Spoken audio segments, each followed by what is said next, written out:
जय श्री हरि। जीविका मंत्रा में आपका स्वागत है। नमस्ते दोस्तों, आज की हमारी इस वीडियो में हम आपको आमले की एकादशी की पौराणिक कहानी सुनाने जा रहे हैं। फागुन मास की शुक्ल पक्ष की एकादशी आमले की एकादशी के नाम से जानी जाती है और इस बार साल 2024 में 20 मार्च बुधवार के दिन आमले की एकादशी का व्रत किया जाएगा। व्रत का मुहूर्त, पूजन विधि तथा सामग्री सभी हमारे पिछले वीडियो में बताई गई है। आप आई बटन पे क्लिक करके देख सकते हैं। जैसा कि आप सभी जानते हैं कि इस दिन आंवले के पेड़ की पूजा की जाती है। ऐसा माना जाता है कि एकादशी के दिन आंवले के पेड़ में भगवान विष्णु का वास होता है। इस अवसर पर देवी लक्ष्मी की भी पूजा की जाती है।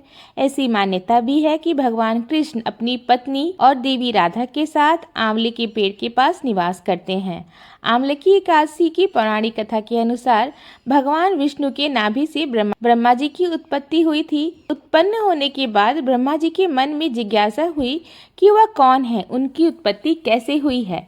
इस प्रश्न का उत्तर जानने के लिए ब्रह्मा जी ब्रह्म की तपस्या करने लगे। ब्रह्मा जी की तपस्या से प्रसन्न होकर भगवान विष्णु ने ब्रह्मा जी को दर्शन दिया। विष्णु जी को सामने देखते ही ब्रह्मा जी की आंखों से आंसू की धारा बहने लगी। ब्रह्मा जी के आंसू भगवान विष्णु के चरणों पर गिरने लगे और उनके आंसुओं से अम्ल की यानी आंवले के वृक्ष की उत्पत्ति हुई।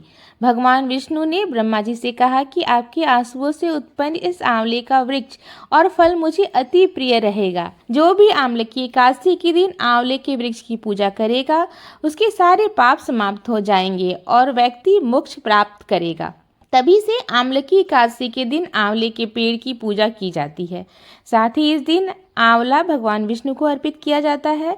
इतना ही नहीं, इस दिन खुद भी आंवला ग्रहण करना बेहद फायदेमंद होता है। आंवले की एकादशी की एक कथा के सौंदर्य में एक राजा की कथा का उल्लेख भी मिलता है जो पूर्व जन्म में एक शिकारी था। एक बार आंवले की एकादशी के दिन जब सभी लोग मंदिर में एकादशी का व्रत करके भजन पूजन कर रहे थे, तब मंदिर में चोरी के उद्देश्य से वह मंदिर के बाहर छुपकर बैठा हुआ था। मंदिर में चल रही पूजा अर्चना देखते हुए वह लोगों के जाने का इंतजार कर रहा था। अगले दिन सुबह हो जाने पर शिकारी घर चला गया। इस तरह अनजाने में शिकारी से आंवले की एकादशी का व्रत हो गया। कुछ समय बाद शिकारी की मृत्यु हो गई और उसका जन्म राज परिवार में हुआ। यही कारण है कि सभी एकादशियों में आंवले की एकादशी विशेष महत्व रखता है। इस तिथि के महत्व को बताते हुए भगवान श्री कृष्ण ने गीता में कहा है कि मैं वृक्षों में पीपल, तिथियों में एकादशी हूँ। एकादशी तिथि मनुष्य के लिए कल्याणकारी है। आंवले की एकादशी की महिमा को बताते हुए श्री कृष्ण कहते हैं कि जो व्यक्ति स्वर्ग और मोक्ष प्राप्ति की कामना रखते हैं उनके लिए यह एकादशी अत्यंत श्रेष्ठ है। जो भी इस दिन आंवले के पेड़ की पूजा करता है उसे सभी देवी देवताओं का आशीर्वाद प्राप्त होता है।